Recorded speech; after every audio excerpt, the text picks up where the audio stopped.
Okay, welcome to video number 40 of the Diaries of a Coronavirologist YouTube channel. Today is the 11th of November, so that's Remembrance Day and Veterans Day, so just a moment for that. We are up to almost 53 million confirmed cases of COVID-19 around the world, and we're getting close to 1.3 million confirmed deaths. So I didn't do a video last week because of the US election taking place and taking up all the headlines. It still is, of course, taking up all of the headlines, but COVID-19 has gone nowhere and cases continue to rise in many places around the world. However, on Monday, we received some very good news from Pfizer, who put out a press release saying that the vaccine they've been developing with the German company BioNTech has 90% protection against COVID-19. Now, I'd like to stress this is just a press release. This is science done by press release. Once again, there is no published data to look at. However, from what we're hearing, 90% is wonderful news. This is a great level of protection to achieve from a vaccine. To put that into some context, the seasonal flu vaccines that we take every year and have available every year, and I encourage you to go and get, especially this year, typically have about 40 to 60% efficacy. The smallpox vaccine, which eradicated smallpox from spread in the wild, had about 95% efficacy. The measles vaccine, which when taken both shots of that vaccine, has about 97% efficacy, and the chickenpox vaccine has about 92% efficacy. So these vaccines are probably the best vaccines we've ever produced, those up in the upper 90s. And from this press release from Pfizer, that puts their vaccine right up there with the best we can produce. So this is wonderful news, or at least wonderful news if that 90% holds true, and I will go into a little bit more about that throughout this video. However, before going into the study and talking about where the 90% number comes from, I'd like to talk a little bit about the vaccine candidate we're looking at. So previously on the channel, I've talked about the Moderna vaccine approach, and I'll put a link to that previous video in the description for this one, as usual. But this is very similar. So both of these are mRNA vaccines. So mRNA is the instructions that our cells use to produce protein. So DNA, the genetic material of humans, makes RNA, RNA makes proteins, and that's how biology works. So this vaccine is an mRNA that has the instructions to produce the spike protein of the SARS-2 coronavirus. So the spike protein is the bit that sticks out on the surface of the virus, and it's the bit our immune system sees.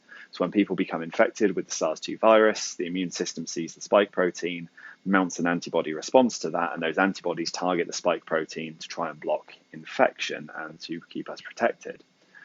So these mRNA vaccines give the instructions to our cells to produce the spike protein, to then put that out into the bloodstream or on their surface, and our immune system then sees that and produces antibodies as if there were real virus there. However, it's only the spike protein that is present in the body, not the full virus, hence why the vaccine can produce a protective response and not cause full-blown COVID-19 like the live full virus would.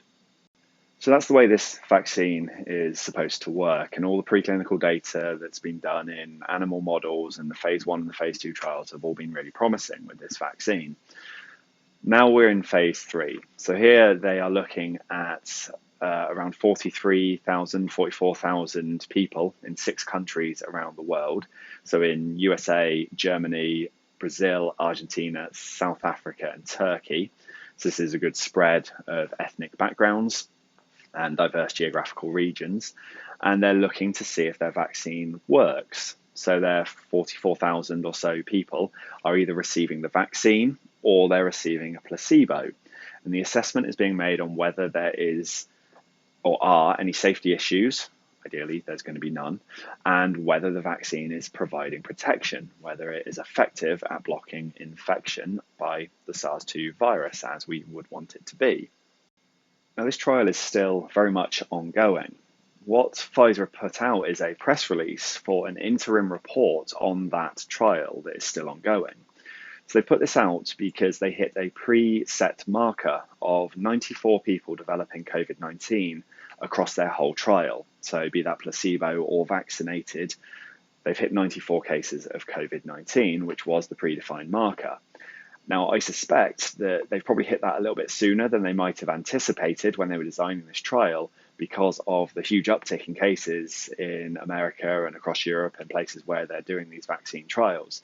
So even though increased spread of the virus is terrible, it does potentially mean we can get to these markers for vaccines a little bit quicker, because you do need cases in order to determine if the vaccine is effective. And that's why a lot of trials are taking place in places like Brazil and America, because there's a lot of spread going on in those countries.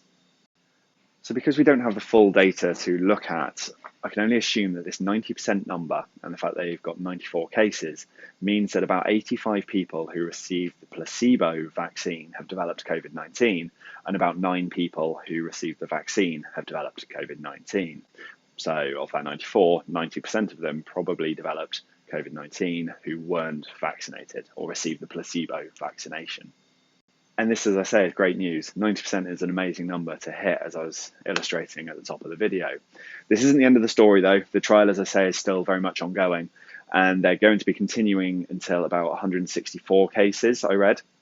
So I think that's their defined marker for when they would seek full approval for the vaccine, is at 164 cases. And so as long as they stay up above 50% efficacy, then they can look for full approval of this vaccine. So I think that potentially the 90% number may change. There's still many more cases they need to assess, but right now things are looking promising. In the meantime, Pfizer are going to go ahead and apply for emergency use agreements, EUAs, from the FDA here in America, and similar agreements in other places around the world, I'm sure, to start giving doses of this vaccine even before they apply for the full approval.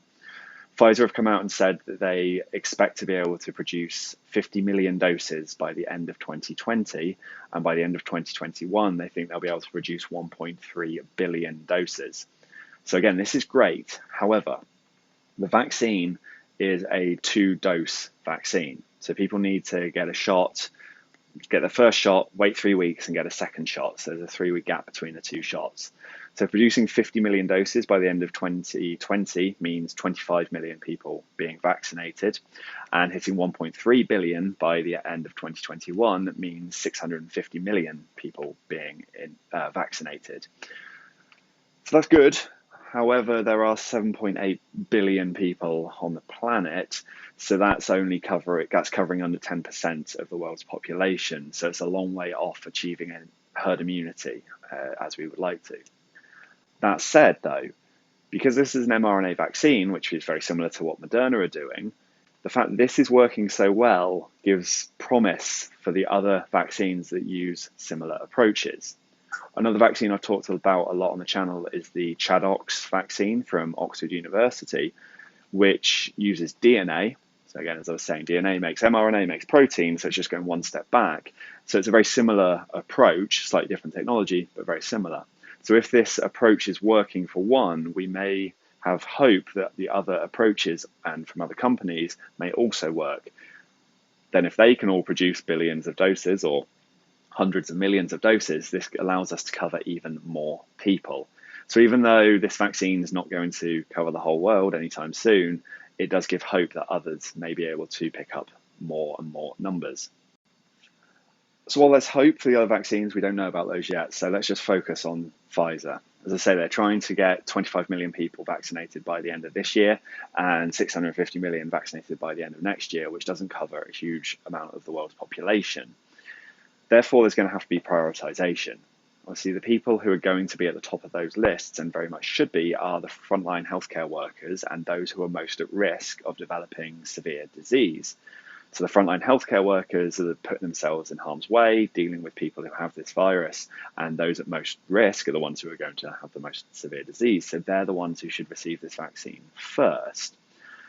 However, because this is just a press release and we can't look at all the data, we don't know how effective this vaccine is in those groups who are most at risk. The trial is going to look at a huge spread of ages and ethnic backgrounds. In order to be a good trial, it has to. However, we don't know the breakdown of who it's been effective in and who it hasn't. As I say, I speculate there's about 9 people who received the vaccine who didn't who didn't mount a protective response, who weren't protected from infection. And it's highly possible that all of those were people over 70 or with underlying health conditions, who are the people most at risk of severe COVID. So we need to know more about how effective it is in different age groups, different ethnic backgrounds, and different underlying health conditions as we move forward.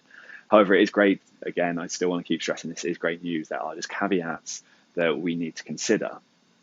So while I'm doing the caveats, at this stage, we don't know how this vaccine is providing the protection.